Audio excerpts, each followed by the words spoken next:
Bonjour, bonsoir. Ça va dépendre de l'heure où vous pour tomber sur vidéo. Un grand merci avec tout abonné qui toujours garde vidéo yo, et puis like et puis partager et puis toujours quitter un petit commentaire. Moi apprécie nous en pile. Merci pour support nous. Vidéo beauté pour nous aujourd'hui, c'est vidéo côté on dame t'a parlé des programmes Biden li fait connaître que li pa gen problème pour li fil pour n'importe monde mais à condition les moun sa entre ici l'a gen pour occuper petit li normalement ben ti moun nan bal manger et puis faire manger nan kala passer toile mouillé faire tout bagay non connaît li dit ça li besoin yon servante. Li fait connaître que haïtien tellement ingrat, li pa juste vle faire comme ça pour haïtien. Li dit li pa gen problème pour le faire pour whatever moun nan, mais faut que toutes conditions ça réuni.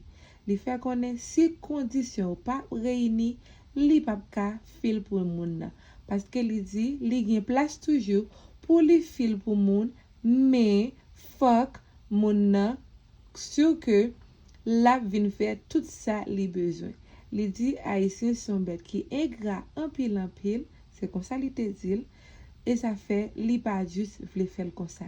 Et li même fait connaître que si on li vraiment sérieux, c'est pas jouer la jouer et si on moun ta vle toute condition ça yo pour make sure pour laver, passer toile mouillée et pas gen dormi, c'est chita fait manger, travail, tout bagay tant qu'on nous connaît que on servante café, c'est yon comme ça dame ça a chercher.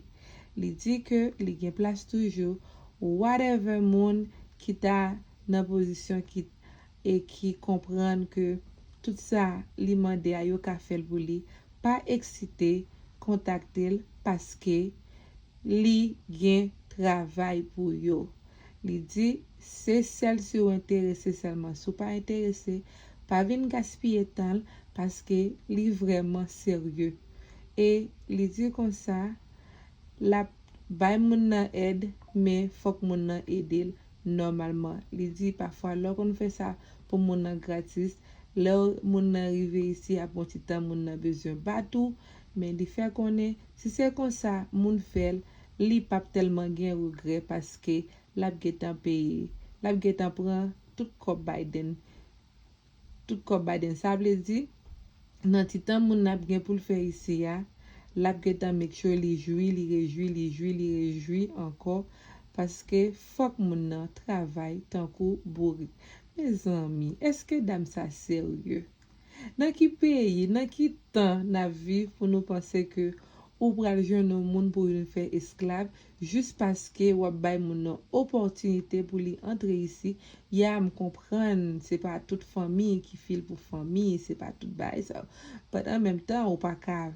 Moun nan ka la will supposé do moins comprendre ça, mais en même temps c'est pas un bête moun nan yé et pas gen bon dans pays ça encore d'ailleurs si tout dans pays USA côté m'a vivre là pour ta pour un bon faut ta lever matin bonne pour dormir parce que bon dans pays ici sont bail qui paye très cher et puis pour penser juste parce que ou fait un bagay pour un monde c'est le ça pour te get besoin yon servante.